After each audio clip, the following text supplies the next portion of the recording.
This coffee is wrong. Make it again.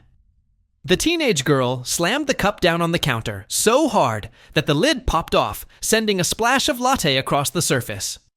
The barista, a college-age kid with tired eyes, flinched. I made it exactly how you ordered it. Grande vanilla latte with... I don't care what I ordered. It tastes disgusting. Make it again. Behind her in line, a man in civilian clothes, jeans, flannel shirt, work boots, shifted his weight. His hands, weathered and strong, held a simple travel mug. He'd been waiting patiently for 10 minutes while this girl sent back drink after drink. Miss, I've already remade this 3 times. If you could just tell me what's wrong with it. What's wrong is that you clearly don't know how to do your job. Are you stupid or just incompetent? The barista's eyes welled up with tears, but she blinked them back. I'm doing my best. Well, your best sucks. Get your manager. Now. The girl pulled out her phone, already recording. This is insane. Everyone watching needs to see this. This employee is refusing to serve me. She's discriminating against me because I'm young. This is ageism, and I'm going to make sure everyone knows about it. The man behind her finally spoke, his voice quiet but carrying an edge. She's remade your drink 3 times. That's not refusing service. The girl spun around, her eyes narrowing. Excuse me? Was I talking to you? No. So mind your own business, old man. She looked him up and down, taking in his casual clothes, his worn boots, the slight gray at his temples. What are you? Like a construction worker or something? Shouldn't you be at a job site instead of creeping on teenage girls at coffee shops? I'm just waiting for my coffee, like everyone else in line. Yeah, well, you're going to be waiting a lot longer because I'm not moving until this incompetent child makes my drink correctly. She turned back to the barista. And if you don't get your manager right now, I'm calling the police. The man's expression didn't change, but something in his posture shifted. Just slightly. Just enough. Behind the girl, several other customers had pulled out their phones. They'd been watching this entire display, this performance of entitlement and cruelty, and they were documenting every second. The manager finally emerged from the back room, a woman in her 40s who looked like she'd dealt with difficult customers before, but was reaching the end of her patience. What seems to be the problem? The problem is that your employee keeps making my drink wrong, and when I ask her to fix it, she gets an attitude. The barista's voice was shaking now. That's not true. I've remade it exactly as she ordered, 3 times, and each time she says it's wrong, but won't tell me what's actually wrong with it. Because you should know. You work here. It's your job to make coffee that doesn't taste like garbage. The manager picked up the cup, smelled it, took a small sip. This is made correctly. This is exactly what a vanilla latte should taste like. Then maybe your recipe is wrong. Maybe this whole place is just a joke. You know what? Forget it. I'm not paying for this. You've already taken 3 sips from each of the 4 drinks we've made you. You have to pay for at least 1. I'm not paying for anything.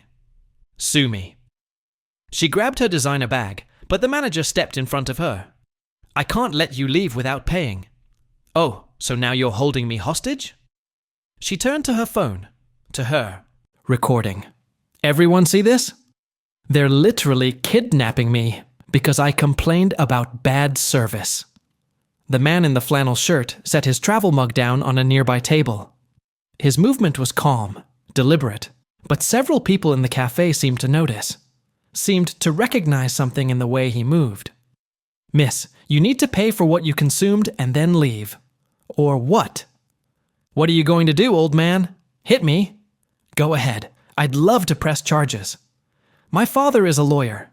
He'd own this whole place. Nobody's going to hit you. But you do need to pay.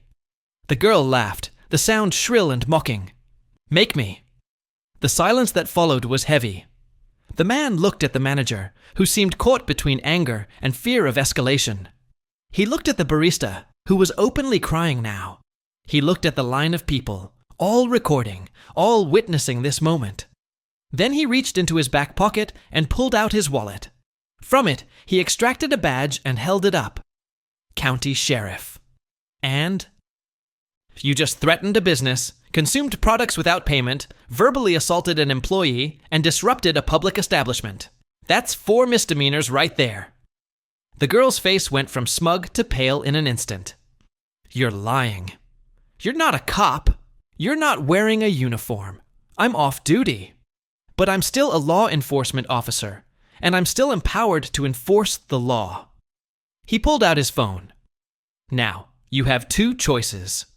You can pay for the drinks you consumed, apologize to this young woman whose day you've ruined, and leave peacefully. Or I can call for a unit to come down here and arrest you for theft of services, harassment, and creating a public disturbance. The girl's hands were shaking now. You can't arrest me. I'm 17. I'm a minor. Which means I'd have to call your parents to come pick you up from the station. How do you think they'd feel about that? My father would... Your father would what? The sheriff's voice was still calm, but there was steel underneath. Now, congratulate you for stealing coffee and making a barista cry. Be proud of you for treating service workers like garbage. Thank you for putting on this performance that's being recorded by about a dozen people. The girl looked around wildly, finally seeming to notice all the phones pointed at her. Delete those. All of you, delete those right now. It's illegal to record me without my permission. An older woman near the window spoke up. Actually, honey, this is a public place. We can record whatever we want. And we've been recording your tantrum for the last 15 minutes. The sheriff nodded. Every word, every insult, every threat, all documented. So even if you pay and leave right now, all of this exists. Your face, your words, your behavior, out there for everyone to see. The girl's breath was coming faster now, panic setting in. You have to make them stop. You're a cop. Make them delete the videos. I'm not making anyone do anything. You created this situation. You performed for these cameras. Now you get to live with the consequences. The manager crossed her arms. So what's it going to be? Pay and leave, or we press charges? The girl fumbled in her bag, pulled out a credit card with shaking hands. Fine. Here, take it. The manager rang up 4 drinks, plus a tip that she added without asking. That'll be $32. 32? That's ridiculous. That's what you consumed, plus a 20% tip for the employee you traumatized. The girl wanted to argue. You could see it in her face, but with the sheriff standing right there, with all those cameras recording, she bit her tongue and let the transaction go through. Now apologize. I just paid. We're done. The sheriff shook his head. You paid for the product. That's the bare minimum legal requirement. Now you apologize for your behavior. I said the drink was bad. That's not a crime. You called her stupid. You called her incompetent. You made her cry. You tried to leave without paying. You threatened the business. You recorded her without considering her feelings. You treated her like she was beneath you because she works in a coffee shop. His voice got quieter, which somehow made it more intense. That young woman is putting herself through college. She works 30 hours a week here while carrying a full course load. She sends money home to her mother, who's dealing with medical bills. She's exhausted and stressed and doing her absolute best, and you treated her like garbage because you could. How do you know all that? Because I talked to her last week when I came in for coffee, like a normal human being. I asked about her day. She told me about her life. That's what people do when they treat each other with basic dignity. The girl's face was red now, tears starting to form. I didn't know. You didn't ask. You didn't care. You just saw someone you could push around, and you went for it. He gestured to the barista. Her name is Emma. She's 19 years old. She's studying to be a teacher. She wants to work with special needs kids. In 10 years, she's going to be changing lives. What are you going to be doing? The question hung in the air. Now, Apologize, like you mean it. The girl turned to Emma, who was wiping her eyes with a paper towel. I'm sorry. I'm sorry I was mean.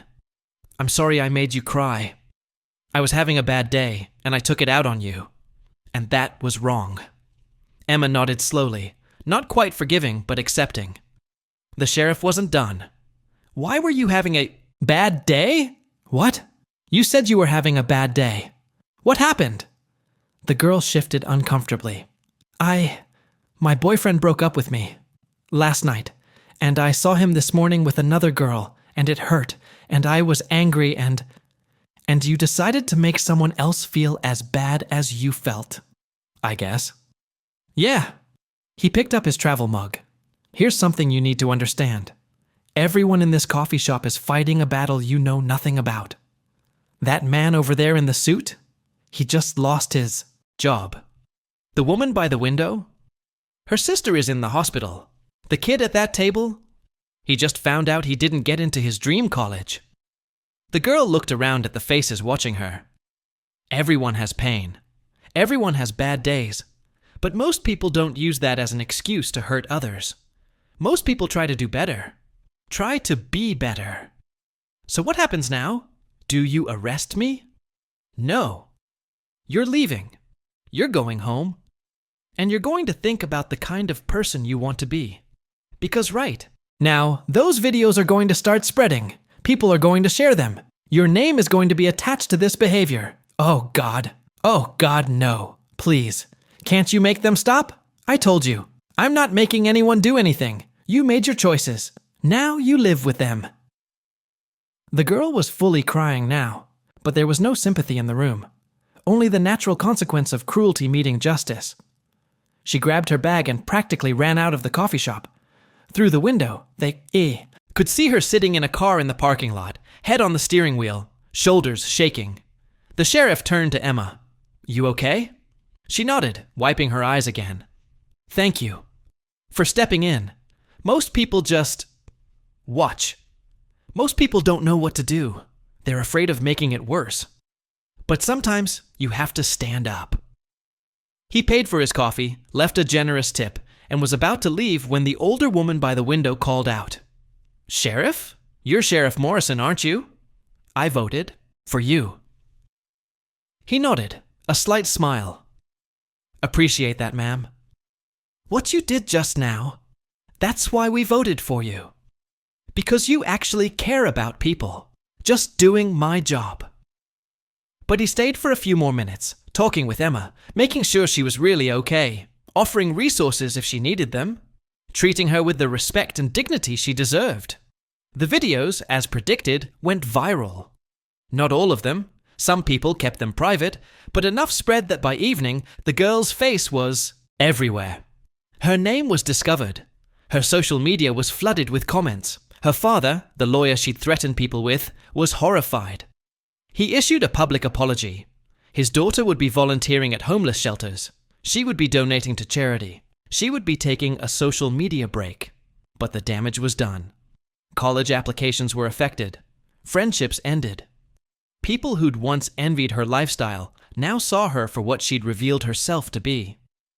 Sheriff Morrison went back to his regular duties, responded to calls, helped people, did his job with the same quiet competence he'd shown in the coffee shop. Emma kept working, kept studying, kept sending money home.